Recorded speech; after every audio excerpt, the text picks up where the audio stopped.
Hi guys, I'm outside. Of course, as I'm just starting this, the sun's like peeking through the trees and it's like blinding me. I wanted to do a little kind of catch up and talk about the channel and what's going on with me and what's going on with the channel. I know it's been kind of hit and miss as far as videos go, and I'm really sorry. Here comes Pastina. It's like she wants to be in the video. She thinks I'm talking like to an actual person, not a camera. But so she's like, "Well, why aren't you talking to me? I'm right here, you know." So she's a silly cat. Anyways, so I've been thinking a lot about the channel. Obviously, I haven't been doing as many cooking things. The things that I do show cooking, I've been doing it more on Instagram and doing Instagram stories. Because it's just like, hey, look what I'm making for dinner.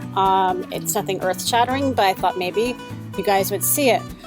If you don't are not subscribed to my Instagram channel, it is Jeannie's Dishes, and go over and subscribe to it.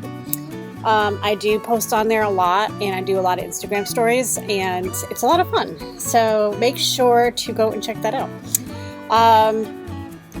And I also have a Twitter account, Jeannie's Dishes, as well.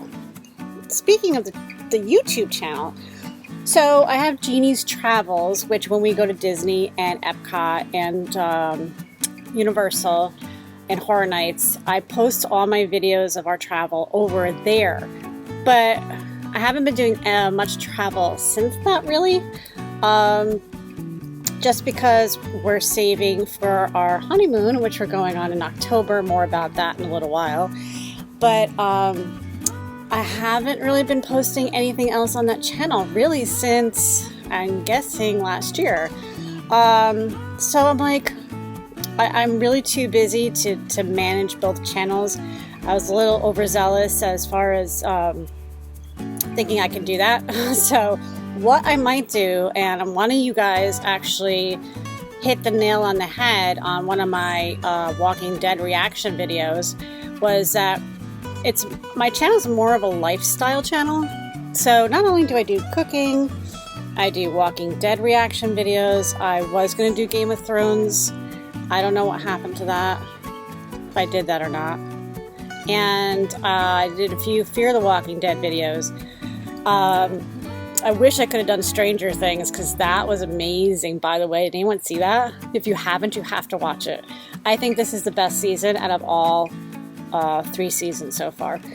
Amazing. But so I'm thinking of rebranding this channel instead of Jeannie's Dishes. Maybe call it Jeannie's Lifestyle Channel, or Jeannie's Lifestyles, and it will combine the travel and the cooking, reaction videos, everything kind of encompassing in this channel here. So people don't have to be like, well, she's traveling and she said she posted a travel video, but I don't see it. Do I have to go to her travel channel? No, I'm going to post everything here, and everything. I have to figure out how I can move the videos I did for Disney and Universal over to this channel. I'm sure there's a way to combine the two. I have to find out on YouTube. Do you guys know how to do that? I know there's some expert YouTube people out there. Post in the comment below if there's a way to, if you have more than one channel, how you can combine the two into one channel. I would appreciate any help. So I think I'm going to do that. More to come as that progresses. So what's been going on with me? Like I said, I have been planning our honeymoon. We are planning our wedding, very small wedding.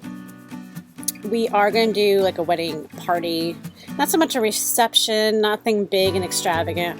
We're going to do that next spring because all our money is going towards the honeymoon, which, hey, why not, right?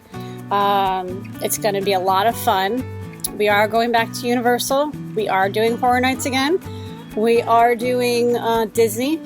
Epcot Food and Wine, which a lot of information is starting to come out for that, by the way, and I'm going to do a video on what's out and like the new food. There's going to be some new food booths. If you guys haven't done Epcot Food and Wine and you're going to be in the Disney area. What is it? It's coming up. It's like the end of August all the way through to like November. It's a pretty long period of time. And there's different food booths in every country. So you basically walk around to all the different countries, get a little taste of that, you know, like a little plate like this big of whatever the food is. And yeah, I mean, depending on what it is, it could be $4 or $5. If it's a little something like Canada has this great filet mignon thing, and that's maybe $8 or $9. They have different drinks, like wines and different beers of the area. Frozen drinks, so it's a lot of fun. We enjoy it immensely. I'm going to do a video on that too. I'm going to do a video on Horror Nights once all the houses come out. They still have about 5 they haven't announced yet, so I will do a video on that. I have a lot of ideas. I want to do a video on how I planned our honeymoon and our itinerary for that. That's coming up at the end of October. Sorry, I thought I heard something. I had to like go investigate. I'm the only one here, so I don't know what that noise was. And Postina's sitting like right below me. She's so... I don't know, it's kind of hot out, so I don't even know why she's out here. I guess she likes the heat. So yeah, I have a lot of ideas. Just getting them into a thought process and on paper or planned out. You know, I am just so spontaneous. Like, I was going to jot down some things I want to say, and I like just getting stuff out to you guys. Like, I am so impatient. Like, I don't know what it is. And I think videos would come out better if I plan it out. And I think a lot of you guys do that. Do you? You know, let me know. How do you plan out your videos? I mean, obviously you have the ideas of the videos you want to do, but if you're doing like just a one-on-one, like I'm talking to you guys, or a Q&A or something like that, like do you have notes on the side to points you want to talk about, or do you just kind of do it off the top of your head like what I'm doing right now? So yeah, so let's see, what did we cover already? See, I already lost my train of thought. Rebranding the channel, that's in the works. I am planning our honeymoon. It's almost done. I really only have to get the airline tickets, and we love JetBlue, so I'm trying to hold off and see. Sometimes JetBlue has like these fire sales, and you can get airline tickets like really, really cheap. So we still have time. We're not going to the end of October, so it's almost the middle of July. So I got a good month or so to get those airline tickets, maybe a little more. Everything else is booked. We have some really great dinner reservations, some new places, some other places we've been to. We are doing a Mickey's Not So Scary for the first time. I'm very excited about that. I don't know if we're going to dress up or not, but I'm really looking forward to seeing the castle, and we haven't been there since the Seven Dwarfs Mine Train was still being built. Like, how many years ago was that? So that's the last time. I want to say, oh my gosh, like 5 years it's been since we've been to Disney. So we don't have kids, so it's like, you know, I mean, little kids, and of course it's for adults too. I know that, but we enjoy Universal a little bit better. So we're staying on Universal property. We're staying at Hard Rock Hotel. We've stayed last year at the Royal Pacific Hotel, which was amazing. But Hard Rock is a lot closer. It's a quick 5-minute walk to the park. You have your own like security line. You don't go in. It's really cool. It's just, you know, it's our honeymoon. We kind of want to go all out. We get free express passes to all the rides during the day. I got our Horror Night tickets already. Got our express passes for Horror Nights. And I'm going to go over all this. If you're a first-timer going to Horror Nights at Universal, I have some great tips. I did this last year too. A lot of it's going to be the same, but some other things might be new. And of course, you know, Hard Rock Hotel, can't say enough about that hotel. Beautiful hotel.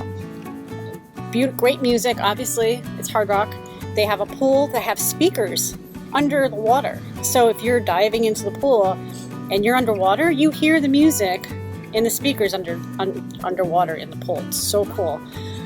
You know, the pool bar is amazing. The pool itself is huge. They have cabanas there you can rent. We did that the first time we were there, and it was just really relaxing. Get your own like waiter or waitress. You have, I think, free water and a free like fruit bowl that they give you, towels, all that, and it's just a nice little kind of pampering thing.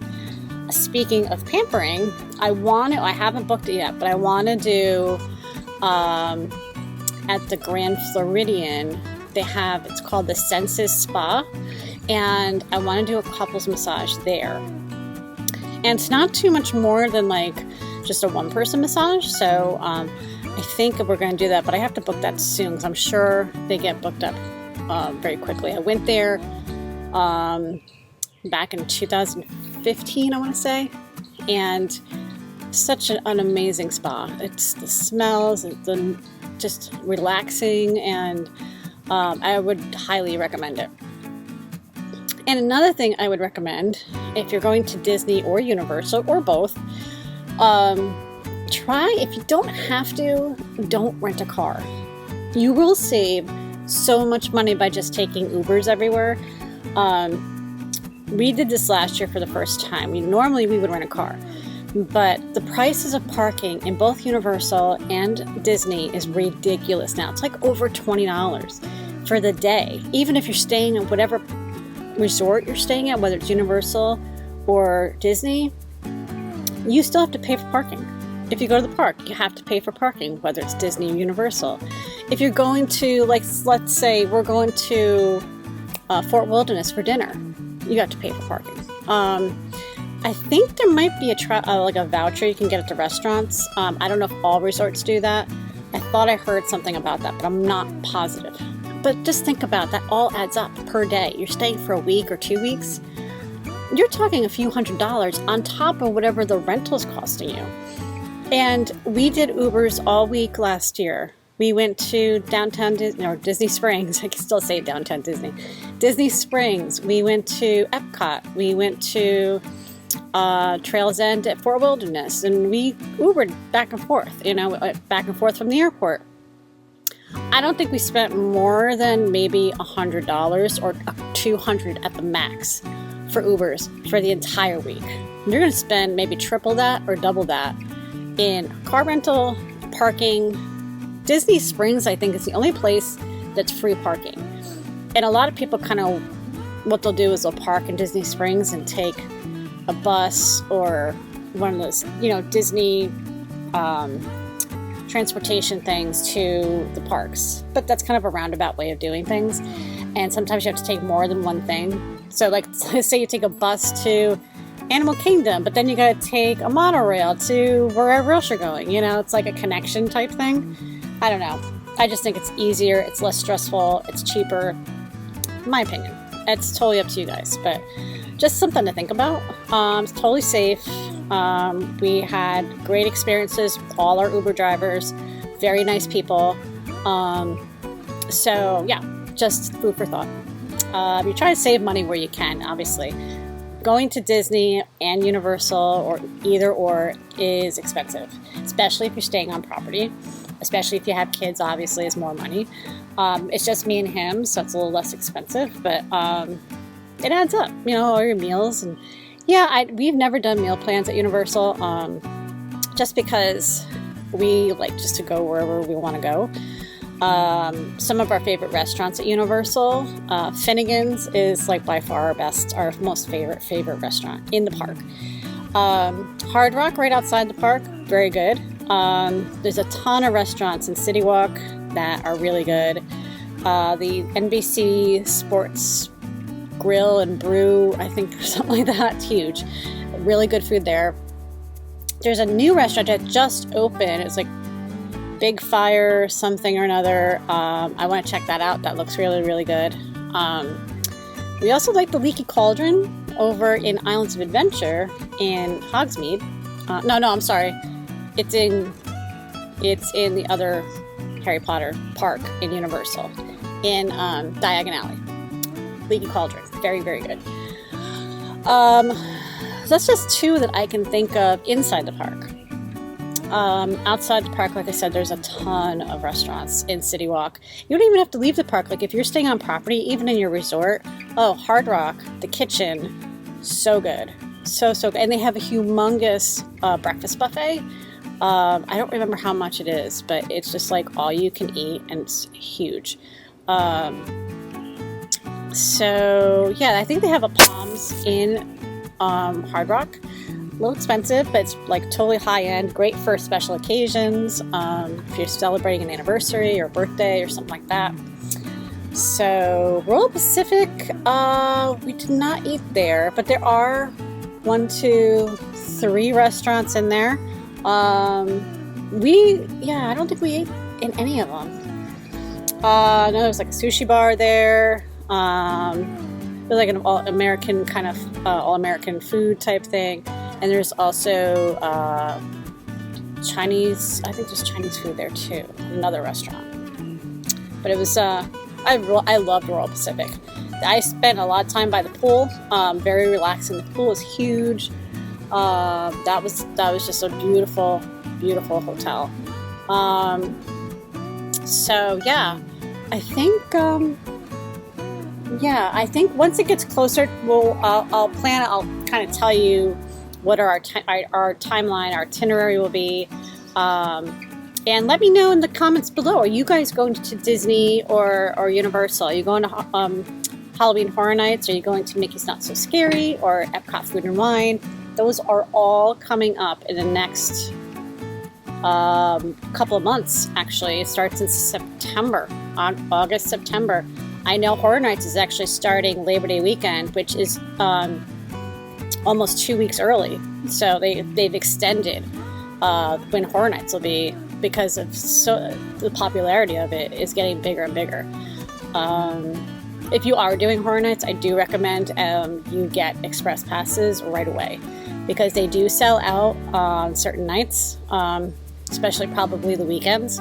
We always go during the week because it's just a teeny tiny bit less crowded, and we still get express passes, and we still have to sometimes wait, not nearly as long as if you don't have express passes, but we still sometimes have to wait maybe 10, 20 minutes, half hour, you know. It's better than 2 hours though, so it's totally worth the money. If you have any questions for me, leave it below on anything Disney, Universal related, just, you know, vacations or weddings or anything like that, or about my channel. Make sure to subscribe below, tell your friends. It's a lot of exciting things are coming up, and I'm really looking forward to showing it to you. And again, go over to Instagram and follow me there. I'm actually getting ready to make dinner soon. I'm going to make a yummy grilled ribeye on top of a salad. Oh, it's going to be delicious, and I'm getting hungry just thinking about it. So I'm going to do an Insta story on that just a little while. And by the time you guys see that, it probably would have already happened. So I'm going to try and get this video up pretty soon, I guess. I'll see you guys later. Thanks. Bye.